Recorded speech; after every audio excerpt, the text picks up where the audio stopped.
Ang lack of confidence mo sa sarili mo ay isa sa mga main reason kung bakit natatakot ang mostly na mga babae na pumasok sa isang relationship, kasi ang lack of confidence ay napupunta rin minsan sa mga past traumas at trust issues na minsan ayun pa yung nagtitrigger sa dalawang yon, yung trust at saka yung traumas, na para ma-push palalo yon para hindi ka makahanap ng relationship at hindi ka makahanap ng partner.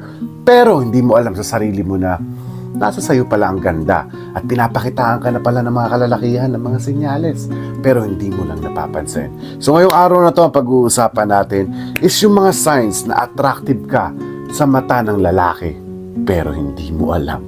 So ngayong araw na to, yun ang pag-uusapan natin. So kung bago ka pa lang sa ating channel ngayon, ay please do subscribe sa aking channel.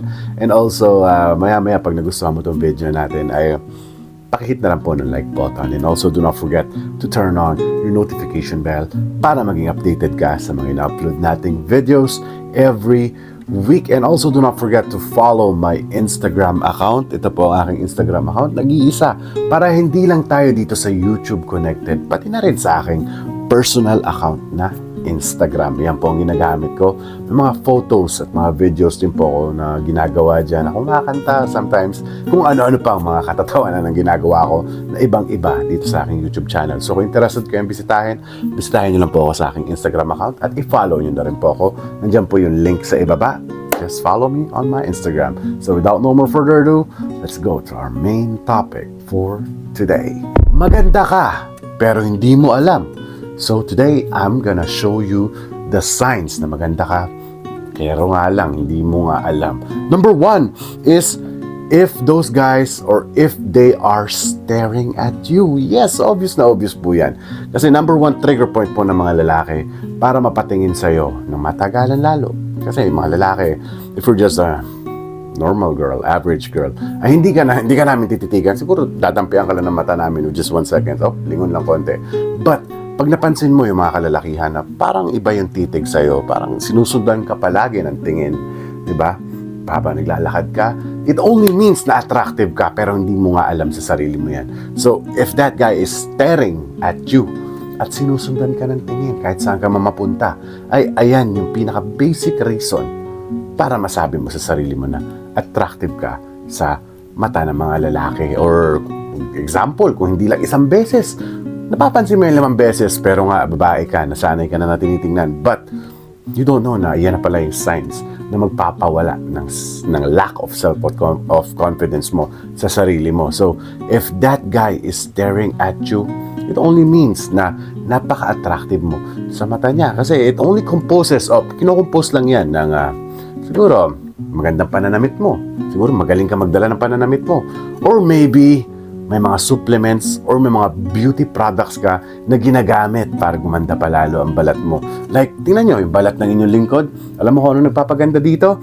Ito, ang Aria Glow Up Prime. Guys, napakaganda po nito sa katawan. Especially kapag ikaw ay merong mga bisyo. Let's say, umiinom ka. Or let's say nagyoyosi ka or any types of stuff, wala kang exercise, at kung ano man yung mga pinapasok mo sa katawan mo, yung mga kinakain mo na hindi mo alam na medyo madumi pala, ito ang magre-release. At sa unang inom mo nito ng Aria Prime Glow Up, sa unang inom mo pa lang nito ay mararamdaman mo agad na nire-release niya yung mga toxins sa katawan mo. At another benefits ay pinapaganda niya palalo yung skin mo. Lalo niya pang pinapaglow. Pero kaya nga, kita nyo naman sa balat ng inyong lingkod kung gaano ito ka-shiny at glowy dahil ito sa Aria Prime Glow Up. So kung gusto niyo po maka-score ng Aria Prime Glow Up na 2 teaspoon lang po ito, 2 teaspoon a day, ay halo nyo lang po sa tubig, at pag ininom na ninyo, mararamdaman ninyo yung changes kagad sa balat ninyo na parang nire-release agad yung mga toxins. 100% mararamdaman nyo na parang nangangate, pero ibig sabihin nun ay lumalabas na yung mga toxins sa katawan nyo. So if you want to score, gusto nyo po maka-score nitong Aria Prime Glow Up, ay pumunta lamang po kayo sa link down below. Kung ikaw po ay nasa Pilipinas, meron po tayong link dyan sa Shopee. At kung ikaw naman po ay nasa South Korea, meron naman tayong link sa Coupang and also sa TikTok live shop nila para makita nyo rin yung ibang product ng Aria Prime Co. So once again, thank you so much Ria Co for sponsoring this video. Signs na very attractive ka sa mata ng lalaki pero hindi mo alam. Up next is if you made him shy. Kapag naramdaman mo at nakita mo sa kanya na nahihiya siya sa'yo. Yes, that's another big trigger point na para masabi mo sa sarili mo na yes, totoo nga na gusto ko nitong lalaki na to at may pagtingin ang lalaki na yan sa akin. Especially kapag siya ay napapatingin na sa'yo. Diba? Napapatingin sa'yo with matching hiya effect. Yan yung nahihiya siya. Minsan makikita mo rin sa lalaki, lalong-lalo na kung bagong-bago pa lang ang isang lalaki siguro sa courting sa mga babae, namumula siya. Yan yung trigger point. Yan, dyan mo makikita yung mga signals sa mga lalaki na nahihiya siya. So kapag nagagawa mo na gawing mahihiyain yung lalaki na yan, tuwing ikaw ay nakakausap niya or nakikita niya, ay number one thing to remember para sa'yo ay you are attractive. Tandaan mo yan. Kapag nakita mo yung senyales na yan na nahihiya na ang lalaki sa'yo, napakaganda mo ate at sana bumalik na ang self-confidence mo. Another signs na very attractive ka sa mga mata ng lalaki pero hindi mo alam kapag titigan mo ngayon yung messenger mo, yung Instagram DM mo, or any type of messaging kung may makikita ka mga maraming lalaki na nag-hi sa'yo. Ayan.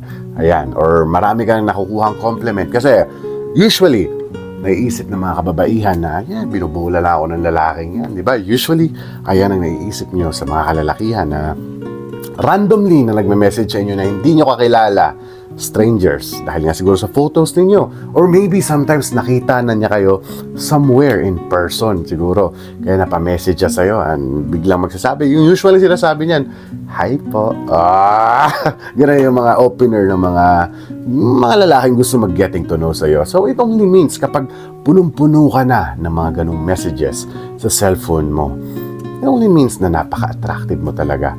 No doubt on that one. Yes, usually lahat ng mga babae ay punong-puno ng mga DMs, messages galing sa mga random na lalaki just because they're a girl.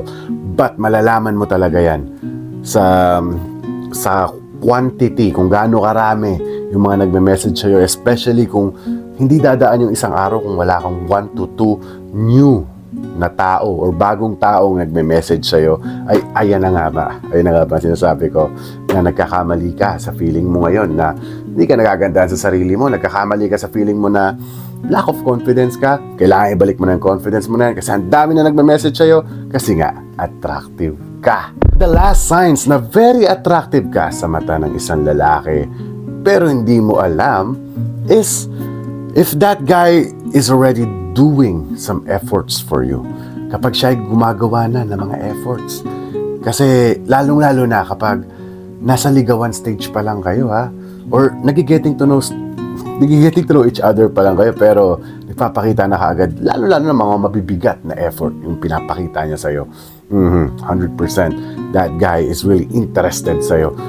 Diba? Usually sa buhay ng babae, may mga lalaki talaga na ganyan na minsan hindi lang isa, dalawa, tatlo, yun ang nililigaw sa inyo. Pero piliin nyo girls, yung mga mag-e-effort talaga ng todo-todo para sa inyo. Kasi ayan yung mga willing magbigay ng mga time, energy, na very, very consumable sa katawan nila, na kayang-kaya nila ibigay sa'yo. So if that guy is doing a lot of effort para magpapansin lang sa'yo, kasi nga, di ba? Ang scenario natin is getting to know each other pa lang. So yes, kapag ang lalaki na yan ay nagpapakita na ng effort, buying you some chocolate or any types of gift na hindi naman masyadong kamahalan, is you have to appreciate that one and you have to remember, tandaan mo lagi sa sarili mo na napaka-attractive mo kaya ine-effortan ka ng lalaki na yan. At sana may natutunan na naman po kayo sa ating topic for today. At kung nagustuhan mo tong ating video, please just leave this video a like and also kung bago ka pa lang sa aking channel ay please do subscribe sa aking YouTube channel, Yuli Leonor. Ako nga po pala yan. Do not forget to turn on your notification bell para maging updated ka sa mga in-upload nating videos every week. At yes, Do not forget to follow my Instagram account. Ayan po ang nag-iisang Instagram account ko. Andyan din po yung link sa description. I-click nyo lang po yung see more dyan sa baba. At makikita nyo po yung link ng aking Instagram account. Yes, may mga videos po ako dyan. Pwede tayo magchikahan dyan if you want. At also para makita nyo rin yung personal life ko as an OFW dito sa bansang South Korea. So once again, thank you so much for watching. At lagi nyo tatandaan, mahal na mahal ko kayo.